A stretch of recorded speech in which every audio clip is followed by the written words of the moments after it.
Hello students, तो आज हम बात करेंगे इसी पार्ट का सेकेंड पार्ट। ठीक है, इसके पहले हम लोगों ने एम तक देखा था, आज हम लोग स्टार्ट करेंगे एन से। तो देखो, जब भी हम लोग कंट्रोल के साथ एन प्रेस करते हैं तो क्या होता है, एक न्यू डॉक्यूमेंट क्रिएट होता है।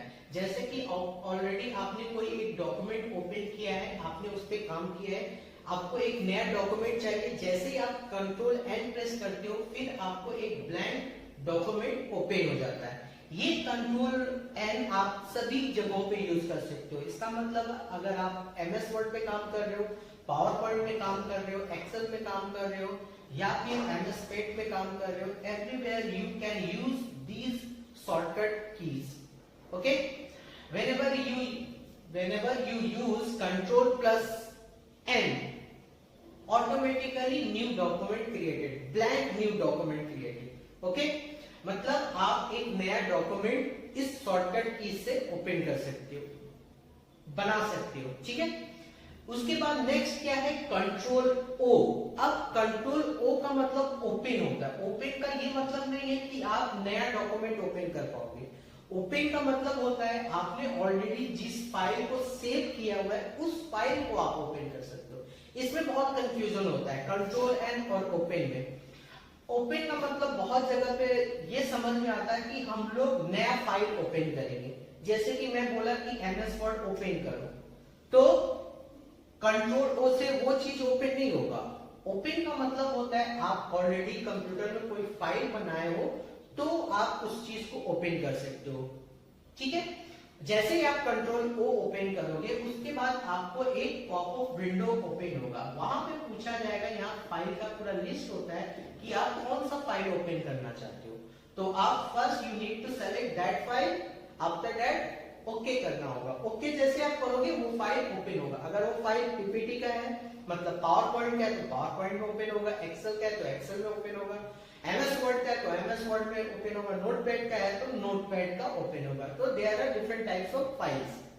ठीक है, तो ओपन का मतलब होता है ऑलरेडी सेव फाइल को हम लोग ओपन करने के लिए काम करते हैं, तो ये कंट्रोल ओ से ओपन होता है। वहीं एन का मतलब होता है new file, blank new document create होगा। आई थिंक ये समझ में आ गया होगा। अब हम नेक्स्ट देखते हैं कंट्रोल पी। कंट्रोल पी का मतलब होता है इस डॉक्यूमेंट का, जो ये डॉक्यूमेंट अगर आपके कंप्यूटर सिस्टम में, दैट मींस ये आपका सॉफ्ट कॉपी है आपके पास। अगर आपको ये हार्ड कॉपी में चाहिए, मतलब प्रिंट फॉर्म में चाहिए, तो आपको प्रिंट करना पड़ेगा। तो प्रिंट करने के लिए आपका प्रिंटर अटैच होना चाहिए। ठीक है, जैसे अगर आपका प्रिंटर अटैच है, अगर आपके कंप्यूटर सिस्टम में प्रिंटर का सॉफ्टवेयर इंस्टॉल है, कंट्रोल पी करोगे तो आपका वो प्रिंट हो जाएगा डॉक्यूमेंट। ठीक है, अगर नहीं इंस्टॉल है तो कंट्रोल पी से प्रिंट नहीं होगा। एक चीज और इंपॉर्टेंट चीज मैं बता देता हूं, अक्सर हम लोग देखते हैं कि या कोई ऑनलाइन फॉर्म भरते हैं तो वहां पे बोला जाता है कि ये जो आप डॉक्यूमेंट है ये पीडीएफ फॉर्मेट में भेजो। तो बहुत दिक्कत होता है लोग कि कैसे पीडीएफ बनाए, कैसे करें। बहुत सारे सॉफ्टवेयर परचेज करना पड़ जाता है कि पीडीएफ कन्वर्टर ऑनलाइन यूज करते हैं, बहुत सारे तरीके अप्लाई करते हैं। तो एक चीज यहाँ पे मैं बता देना चाहूंगा कि ये चीज आप ये कंट्रोल पी वर्ड का यूज करके भी कर सकते हो। कैसे? जैसे ही आप कंट्रोल पी वर्ड यूज करोगे तो यहाँ पे प्रिंटर का सेटिंग्स आता है। ठीक है, अब यहाँ पे आप एक प्रिंटर सेलेक्ट करने का ऑप्शन आता है और यहाँ पे आप क्या करोगे, प्रिंटर नहीं सेलेक्ट करके यहीं पे एक ऑप्शन आता है save as a PDF file. Save as a PDF file, आपको यहीं पे एक ऑप्शन मिल जाता है। तो आप save as a PDF file जैसे करोगे, प्रिंटर जो सेलेक्ट है वो हट जाएगा।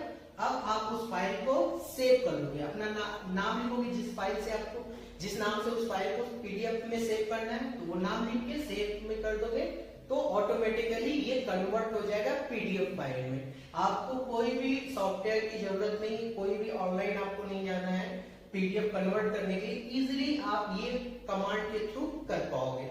ठीक है, ये तभी हो पाएगा, ये बाय डिफॉल्ट हर एक ऑपरेटिंग सिस्टम में प्रिंटर का सॉफ्टवेयर इंस्टॉल्ड होता ही है। ठीक है, तो आपको नया सॉफ्टवेयर इंस्टॉल करने की जरूरत भी नहीं, कंट्रोल भी आप करोगे वो काम करेगा। ठीक है, तो एक आपका दो यूज हो गया, एक प्रिंटिंग का और दूसरा पीडीएफ में चेंज करने का भी ये काम आएगा।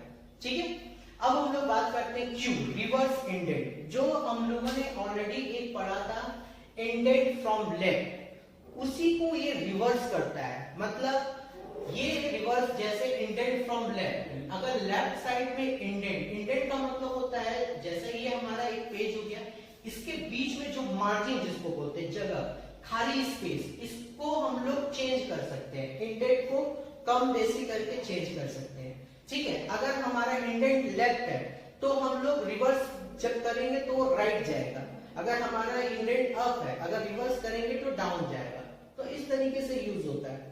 वही बात करते हैं हम लोग अगला, कंट्रोल एस, जो कि बहुत ज्यादा इंपॉर्टेंट है। कंट्रोल एस से होता है फाइल सेव होता है।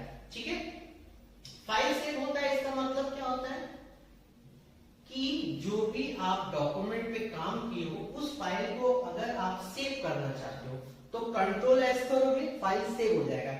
यहां पे समझने की दो चीजें आपको समझना है। पहला चीज आप यहां पे देखोगे कंट्रोल एस, और एक आपको यहां पे मिलेगा फंक्शन की में F12। ठीक है, F12 और सेव दोनों सेव करने का ही काम करता है। ठीक है, कैसे, दोनों में एक कॉमन डिफरेंस है। जैसे कि सपोज आप अगर पहली बार कोई फाइल बनाए हो, ठीक है, फर्स्ट टाइम आपने कोई डॉक्यूमेंट क्रिएट किया, आपने उस पर अपना काम किया, अब आप उसको सेव कर रहे हो। जैसे ही कंट्रोल एस करोगे आपको यहाँ पे पूछेगा कि किस नाम से भाई इस फाइल को सेव करना है। ठीक है, आपने बोला कि मुझे इस नाम से, मानिए आपने बोला कि मुझे टेक्स्ट1 फाइल के नाम से सेव करना है, आपने सेव कर लिया। ठीक है, अब फिर अगले दिन आप आए, इसी फाइल को कंट्रोल से ओपन किए, देन आप इस पे कुछ और काम किए, फिर आप कंट्रोल एस करोगे तो बहुत स्टूडेंट क्वेश्चन करते सर फिर नाम लिखने के लिए नहीं आ रहा है, मतलब वो नाम जो स्टार्टिंग में आया था फर्स्ट टाइम जब कंट्रोल एस किए थे, नेक्स्ट टाइम जब आप कंट्रोल एस कर रहे हो तो ये नहीं आ रहा है। देखो यहाँ पे इसलिए नहीं आ रहा है, ये कंट्रोल एस का मतलब होता है एक बार काम करेगा, मतलब जब फाइल आपने सेव किया तब आपको नाम लिखने के लिए तो एक बार आया, लेकिन दोबारा क्या करता है, ये कंटेंट सेव करता है, ना कि फाइल, क्योंकि फाइल तो ऑलरेडी सेव है। अब ये कंट्रोल एस आप प्रेस करोगे तो उसके अंदर का कंटेंट सेव करते जाता है, फाइल को नहीं सेव करेगा। फाइल 1 टाइम्स होता है, मतलब जब आप पहली बार कंट्रोल एस प्रेस करते हो तभी आपको नाम लिखने का ऑप्शन देता है, इस फाइल का नाम लिखो और उस नाम से सेव हो जाए। लेकिन जब हर बार हम सुनते हैं कि कंट्रोल एस प्रेस करो, कंट्रोल एस प्रेस करो, तो कंट्रोल एस प्रेस करने का ये मतलब नहीं हर बार आप नाम लिखोगे, नाम एक ही बार लिखना है, उसके अंदर का कंटेंट हर बार सेव होते जाता है। सपोज आपने फाइल में 1 2 लिखा है, 3 लिखा है, अब जब आप कंट्रोल एस पर प्रेस करोगे तो 3 तक आपका फाइल में सेव हो गया। ठीक है, अब नेक्स्ट दिन जब आप ओपन करोगे और फिर 4 लिखे तो फिर 4 जाके उस फाइल में सेव हो जाएगा, लेकिन नाम एक ही बार होगा। क्लियर? वही अगर बात करते हैं F12 की, ये भी सेव करने का ही काम आता है। कैसे?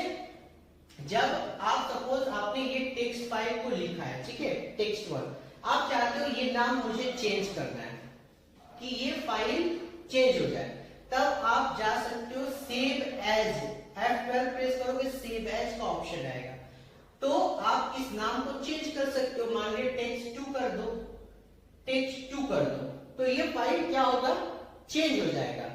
ठीक है, लेकिन जब आप इसको करते हो सेव एज, तो ये क्या करता है, टेक्स्ट1 फाइल भी रहता है, टेक्स्ट2 आप जो नया नाम देते हो वो भी फाइल आ जाता है। मतलब अगर आप F12 करते हो, मतलब सेव एज ऑप्शन में जाते हो, तो 2 फाइल आपको क्रिएट हो जाता है। कैसे? एक ऑलरेडी जो आपका टेक्स्ट1 था, आपने क्या किया, उसी को चेंज किया टेक्स्ट2, तो ऐसा नहीं है कि वो फाइल हट जाएगा, वो फाइल भी रहेगा, आपने जो नया नाम दिया है वो टेक्स्ट2 सेम उसी का एक कॉपी बन जाता है सेव एज में। ठीक है, अब अगर आप चाहते हो कि नहीं मुझे एक ही फाइल रखना है, जस्ट उसका नाम चेंज करना है, मुझे 2 फाइल नहीं रखना है, तब आप क्या करोगे, सेव एज में नहीं जाके एक ऑप्शन आपको मिल जाता है F2 रीनेम, तो आपको जिस फाइल को नाम चेंज करना है आप उस फाइल को सेलेक्ट करोगे, जैसे ही आप रीनेम का ऑप्शन मतलब F2 प्रेस करोगे तो इस तरीके से बॉक्स बन जाएगा और ये जो टेक्स्ट लिखा है ना सेलेक्टेड हो जाएगा। बैक स्पेस मार के आप यहाँ पे जो भी नाम चेंज करोगे ऑटोमेटिक हो जाएगा। ठीक है, तो ये तीन चीज एक दूसरे से इंटर रिलेटेड है और तीनों चीज में बहुत कंफ्यूजन होता है। पहला चीज सेव, सेव एज और रीनेम, ये जो तीन है आपको अच्छे से समझना पड़ेगा। मैं फिर से एक बार इसको रिकॉल करता हूं। सेव का मतलब होता है जब फर्स्ट टाइम आप क्लिक करोगे सेव, तब ये फाइल का पहली बार अगर आप क्लिक करोगे तो नाम लिखने का ऑप्शन आएगा। नेक्स्ट टाइम क्या होता है, इसके कंटेंट को सेव करता है। वहीं F12 क्या करता है, जो फाइल ऑलरेडी आपने सेव कर लिया है, आप चाहते हो उसको रीनेम करना, मतलब उसका नाम चेंज करना, तो क्या करता है, उसका नाम तो चेंज कर देगा, लेकिन जो पहले ऑलरेडी बना हुआ फाइल है वो भी रहेगा, उसका जो नया नाम से आप सेव करोगे वो भी आएगा। मतलब दो फाइल क्रिएट होता है सेव एज से। ठीक है, अब दूसरी एक कंडीशन ये होती है कि नहीं, मुझे सेव एज नहीं करना, मतलब सेव करना है लेकिन नाम बस चेंज करना है, दो फाइल नहीं करना चाहिए। तब आप करोगे F2 करोगे तो क्या होगा, इसी फाइल का नाम बस बदल जाएगा, अलग कुछ नहीं होगा, दो फाइल नहीं क्रिएट होगा। ठीक है, आई थिंक ये आपको समझ में आ गया होगा। अब हम लोग आगे देखते हैं। टी मतलब हैंगिंग इंडेंट। हैंगिंग का इंडेंट मतलब अप एंड डाउन वाला इंडेंट, मतलब ऊपर और नीचे का जो स्पेस है उसको कम और ज्यादा करने के लिए काम आता है। ठीक है, अब बात करते हैं हम लोग कंट्रोल यू। कंट्रोल यू का मतलब होता है अंडरलाइन। जैसे आपने यहाँ पे लिखा है ABC, आप चाहते हो नीचे में लाइन हो जाए, तो कंट्रोल सेलेक्ट करके first you need to select that text, after that control U. जैसे आप कंट्रोल यू करोगे इसके नीचे लाइंस आ जाए। अब आपको सडनली आपको रियलाइज होगी नहीं मुझे लाइन नहीं चाहिए या फिर लाइन हटाना है, तो जिससे लाइन आएगा उसी से फिर लाइन वापस भी जाएगा। मतलब एक बार आपने सेलेक्ट किया कंट्रोल यू किया तो लाइन आ गई, अगर आपको हटाना है फिर सेलेक्ट करके कंट्रोल यू कर दोगे, लाइन चला भी जाएगा, जिससे आएगा उसी से वो रिमूव भी होगा। क्लियर।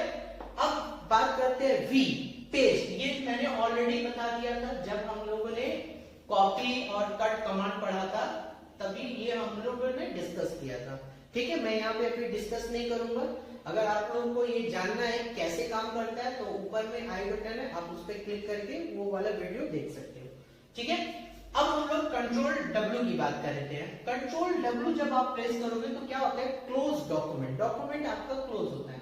इसका मतलब क्या होता है, जैसे कि हम लोग जब भी कोई भी डॉक्यूमेंट खोलते हैं तो ऊपर कॉर्नर में आपको इस तरीके का तीन ऑप्शन देखने को मिलता है, एक माइनस, स्क्वायर और क्रॉस।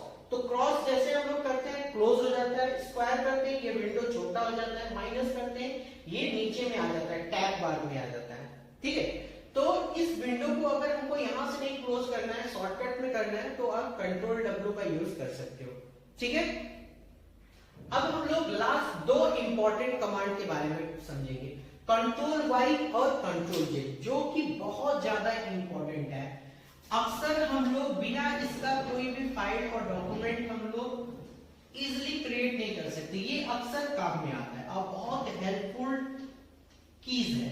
कैसे, जैसे कि आपने कोई डॉक्यूमेंट बनाया हुआ है, ठीक है, बहुत सारा डॉक्यूमेंट आपने बनाया हुआ है, आपने यहाँ पे लिखा ABCD कुछ भी लिखा और बहुत सारा डॉक्यूमेंट बना दिया, सडनली रियलाइज हुआ ऐसा कुछ तो करना ही नहीं था, लिखना ही नहीं था, आपको हटाना है, तो डिलीट करोगे या फिर बैक स्पेस मारोगे, टाइम बहुत लगेगा, तो क्या करोगे, कंट्रोल Z कर दोगे तो गायब हो जाएगा।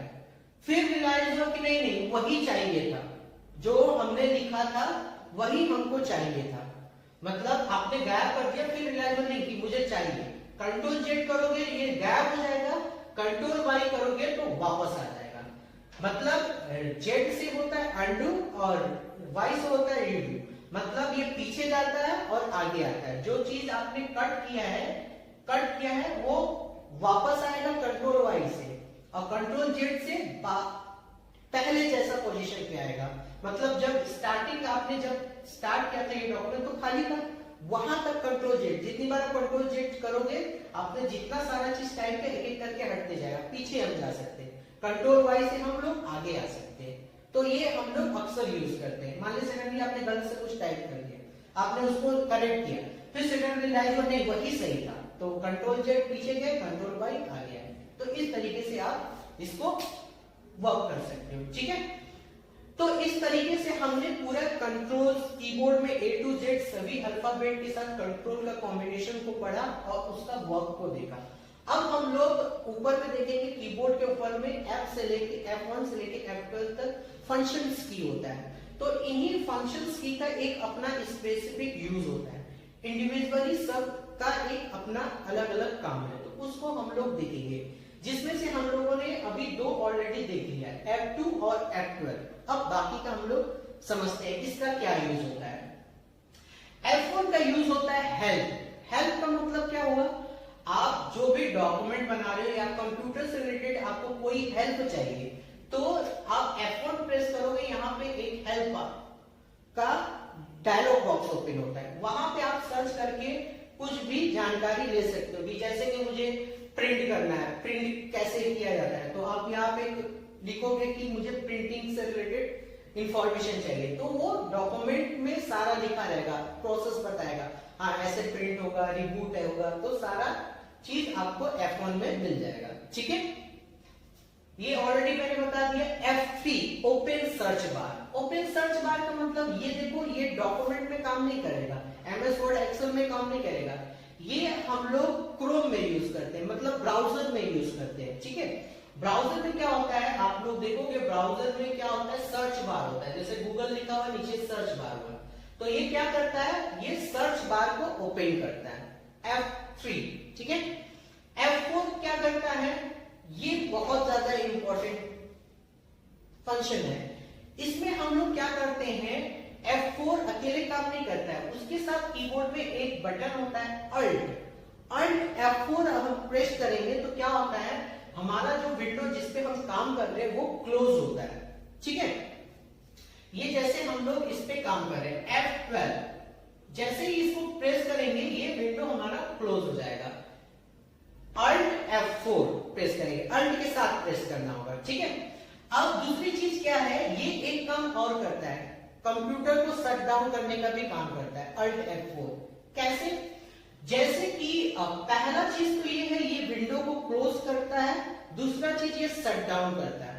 सपोज अगर आपने बहुत सारा फाइल ओपन किया है, 5 फाइल ओपन किया हुआ है, मान लीजिए 1 number file, 2 number file, 3 number file, 3 file open किया हुआ है, जैसे आप Alt F4 प्रेस करते हो तो पहला फाइल क्लोज, फिर आपने Alt F4 प्रेस किया, दूसरा फाइल क्लोज, फिर Alt F4 क्लोज, तीसरा फाइल क्लोज, अब उसके बाद कोई फाइल नहीं रह गया।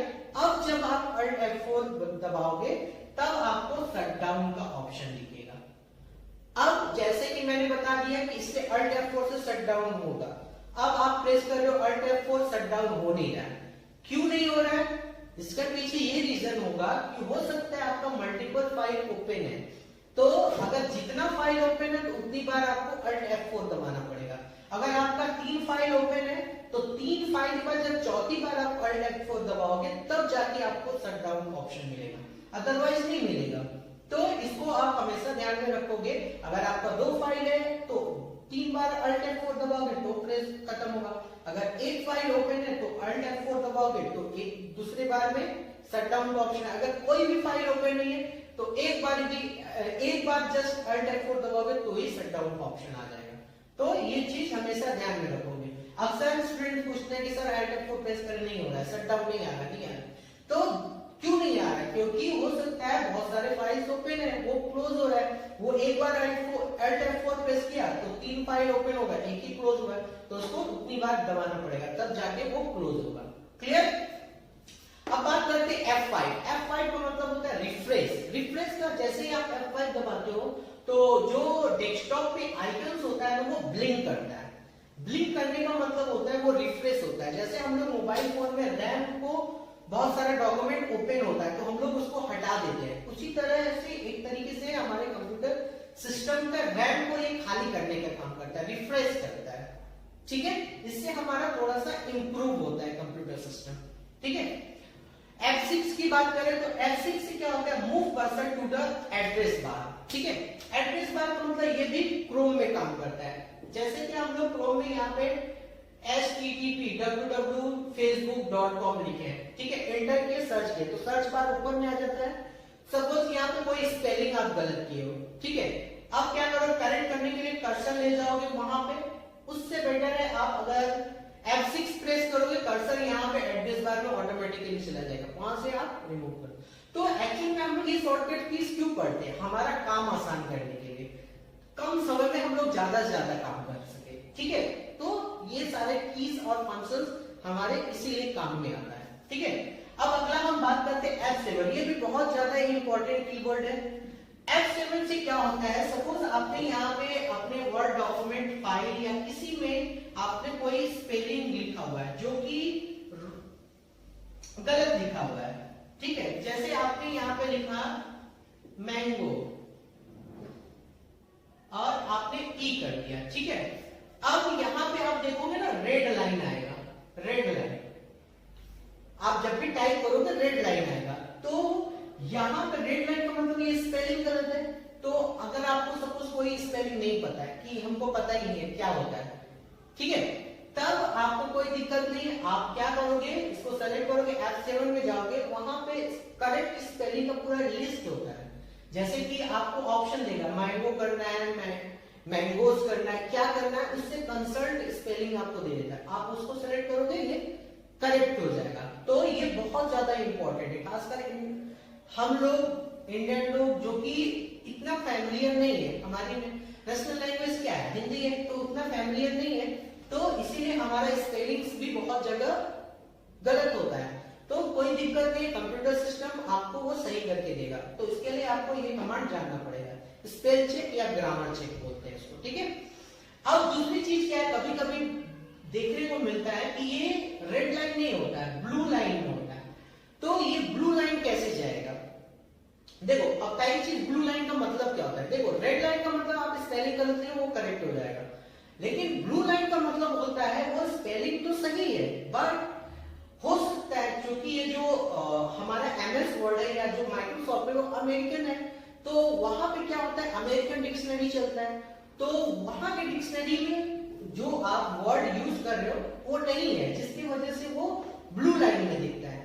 जैसे कि अगर आप नाम लिखोगे राम, श्याम, मोहन, तो वो क्या दिखेगा, ब्लू लाइन में दिखेगा, रेड लाइन में नहीं। गलत नहीं है, सही है, बट वो अंडरस्टैंड नहीं कर पा रहा है उस चीज को। वहीं अगर आप जॉन लिखोगे, कोई विदेशी नाम लिखोगे, वो सही रहेगा।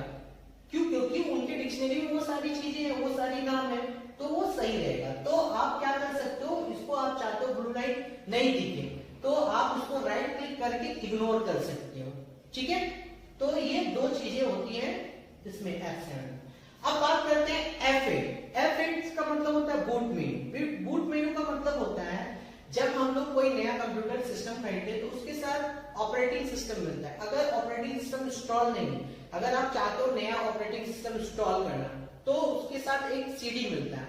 जैसे ही CD आप CPU में इंसर्ट करते हो तो क्या होता है, अगर ऑलरेडी इंस्टॉल है कंप्यूटर में कोई भी ऑपरेटिंग सिस्टम, वो चालू हो जाता है, मतलब इंस्टॉल का ऑप्शन ही नहीं देता है आपको। तब उस केस में जैसे ही आप CD लगाओगे F8 प्रेस करना पड़ता है। F8 प्रेस करोगे तब जाके आपको इंस्टॉल या बूट का ऑप्शन देगा, अदरवाइज नहीं देगा, स्किप कर जाता है। तो ये कमांड उस चीज के लिए, ऑपरेटिंग सिस्टम को इंस्टॉल कराने के लिए है, ठीक है। F9 का मतलब होता है send and receive email in outlook. ये आउटलुक क्या होता है, ईमेल भेजने का काम आता है। ये आउटलुक माइक्रोसॉफ्ट वर्ड का एक एप्लीकेशन सॉफ्टवेयर है। इसमें क्या होता है, मेरे ईमेल वगैरह कैसे भेजा जाता है, कैसे रिसीव होता है, उसका काम होता है। तो उसमें F9 ये वर्ड क्या करता है, सेंड और रिसीव करने का काम करता है। F10 की बात करें तो एक्टिवेट द मेनू बार। मेनू बार का मतलब क्या होता है, जब भी आप कोई डॉक्यूमेंट ओपन करते हो तो यहाँ पे आप देखोगे होम, इंसर्ट, बहुत सारे ऑप्शंस होते हैं, इसी को बोला जाता है मेनू बार, ठीक है। तब क्या होता है, जैसे कि ये आधा जगह आपका ले लेता है, तो आप चाहते हो कि नहीं, ये नहीं दिखना चाहिए हमको, पूरा पेज में वो जो हम टाइप कर रहे हैं पूरा पेज में दिखे, तो आप इसको हाइड भी कर सकते हो और इसको ला भी सकते हो। एक्टिवेट करना है तो F10 दबाओ, फिर से इसको हटाना है तो फिर से दबाओ, तो ये एक्टिवेट हो जाएगा, मतलब आ जाएगा, ठीक है।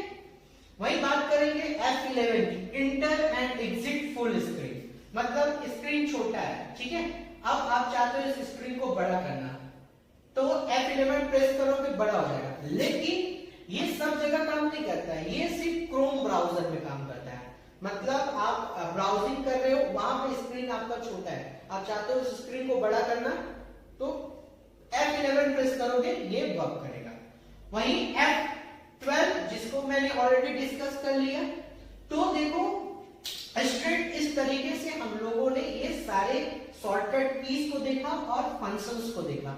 These are very very important for exam purpose, for any kind of things. मतलब आप कोई भी काम करो, चाहे एक्सेल पे काम करो, चाहे पावर पॉइंट पे काम करो, चाहे एमएस पेंट पे काम करो, अगर आप कंप्यूटर सिस्टम पे काम कर रहे हो, अगर ये सारे कीज और फंक्शंस आपको आ रहे हैं, तो आप वो काम को और स्पीड में कर सकते हो और इजीली और जल्दी कर सकते हो।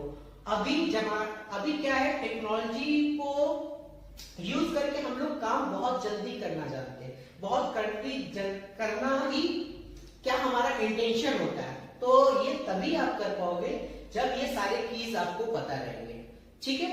तो आप इस सभी कीज को एक बार लर्न करो और इसको प्रैक्टिस करो, ठीक है।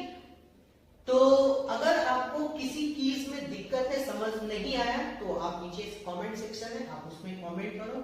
अगर आपको इस वीडियो से कुछ सीखने को मिला हो तो जल्दी से जल्दी चैनल को सब्सक्राइब करो और ज्यादा से ज्यादा अपने दोस्तों में शेयर करो, ठीक है। मिलते हैं अपने अगले वीडियो में, तब तक के लिए धन्यवाद। Thank you for watching.